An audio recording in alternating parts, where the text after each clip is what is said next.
The shoe is already on your foot. That is what makes this worse. You already bought it, you already wore it, and somewhere in a warehouse in Vietnam, the pair after yours rolled off a line that cost $8 to run. Canvas, rubber, foam insole, laces, the logo, $8 total, and you paid $65.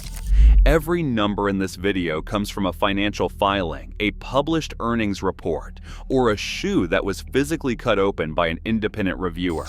No anonymous sources, no estimates.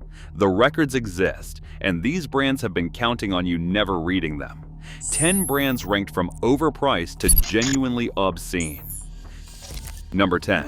Skechers pulled in $8.97 billion in 2024, a record year, and they announced it themselves. What did not make the press release is their gross margin, which was 53.2%, a figure from their own filing with the Securities and Exchange Commission. For every $100 you spend at Skechers, $53.20 remains with them after paying the factory. The memory foam insole they sell as their entire identity costs approximately $1 to $2 per unit at their production scale.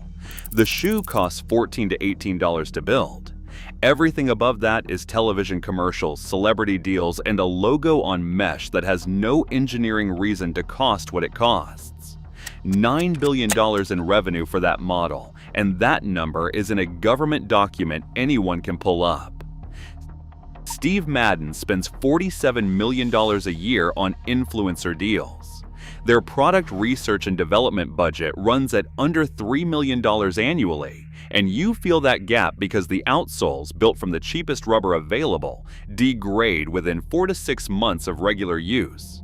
The average Steve Madden sneaker costs $16 to $20 to produce and lands at $80 to $110 on shelves. A 5-fold markup for a shoe built around polyurethane leather, a plastic substitute that wears at roughly the same rate as genuine hide. 15 times more budget goes to social media content than to the product, and the shoe still falls apart before the next trend cycle. Number 8. Converse. Nike paid $305 million for this brand in 2003 and built it into a $2.4 billion business. Then revenue dropped 14% in 2024, 17% in 2025, and then collapsed 30% in a single quarter late in 2025. Operating profit went negative, and Converse is currently losing money on operations. The Chuck Taylor has a confirmed production cost of $8 for the low-cut version and retails at $60, a 7.5 times markup on a design unchanged since 1917. Nike has replaced the Converse CEO twice in 18 months, and Wall Street analysts are openly asking in print whether the brand should be sold. The $8 build cost is not the scandal. Running it into the ground with that margin is the scandal. Number 7. Reebok. Adidas paid $3.8 billion in 2006. Research budgets shrank, development stalled, and the classic leather became a nostalgia product pushed into discount racks. By 2022, Adidas sold Reebok to Authentic Brands Group for $2.5 billion. Authentic Brands Group does not manufacture anything. They own licensing rights and collect fees. The classic leather costs $12 to $16 to build and retails at $80. The Gap is a royalty stream on a silhouette that has not had a meaningful update since the 1980s. The last time anyone at Reebok was genuinely trying to build the next generation of athletic footwear, the Berlin Wall was still standing. Number 6. Under Armour spent $75 million on Stephen Curry's endorsement in a year when their entire footwear research and development budget was $85 million. The Hover midsole foam costs between $2.20 and $2.90 per pair to produce. The shoes retail at $100 to $160. Independent lab testing placed Hover below both Nike React and Adidas Boost in energy return, and the resale market agrees because almost no Hover model trades above retail anywhere. Under Armour's footwear division lost $322 million in 2023, with $74 million in unsold inventory cleared through markdown channels. The celebrity deal consumed nearly everything the research budget was supposed to accomplish. Number 5. ASICS. The GL Cayano 32 retails for $165 on a story built entirely around gel cushioning. An independent publication called Sole Review physically cut open the gel Nimbus and the gel Cayano Light and published the finding with cross-sectional photographs.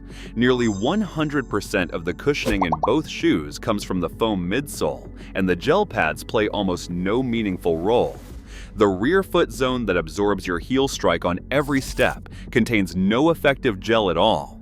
The insert inside the Cayano Light was described as having dimensions resembling an SD card. When scrutiny became difficult to manage, ASICS rebranded the system PureGel in 2023. The foam construction was not changed, the name was changed, and they kept charging $165. Number 4.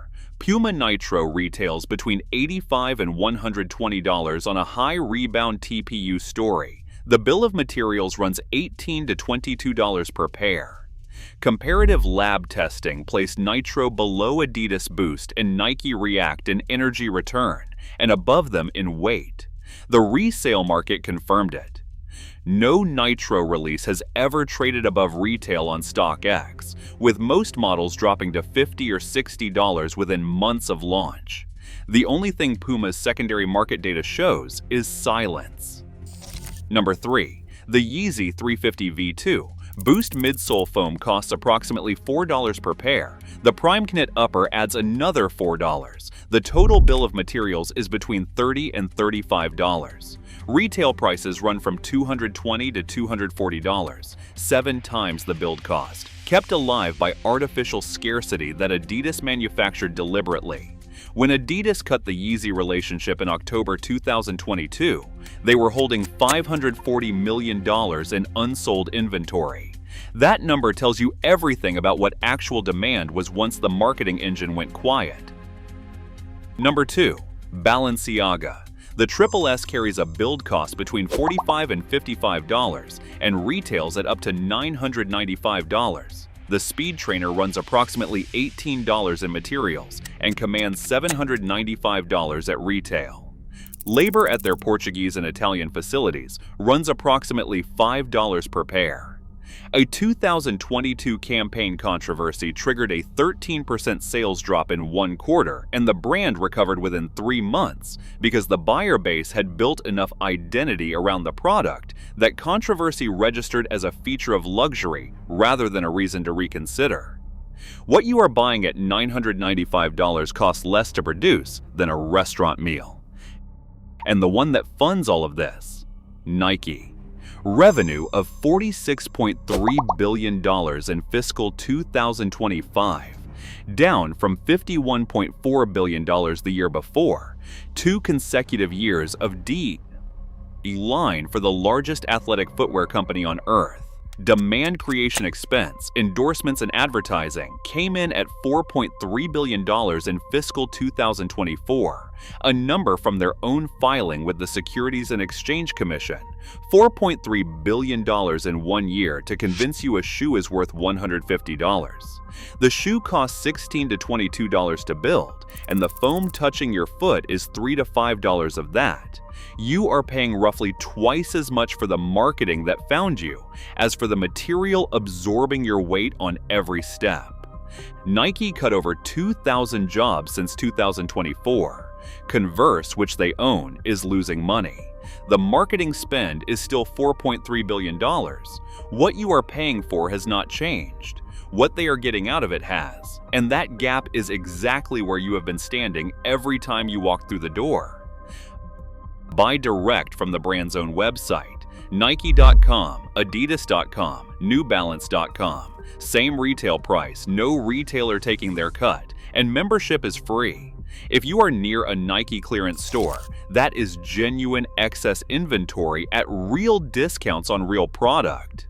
Not the Nike factory outlet, which runs largely on made-for-outlet product at fake markdown prices, a distinction the brand is counting on you never making. The SNKRS app gives you member pricing and access to periodic 40% sales on selected models at no cost to join. The math works the same way in both directions.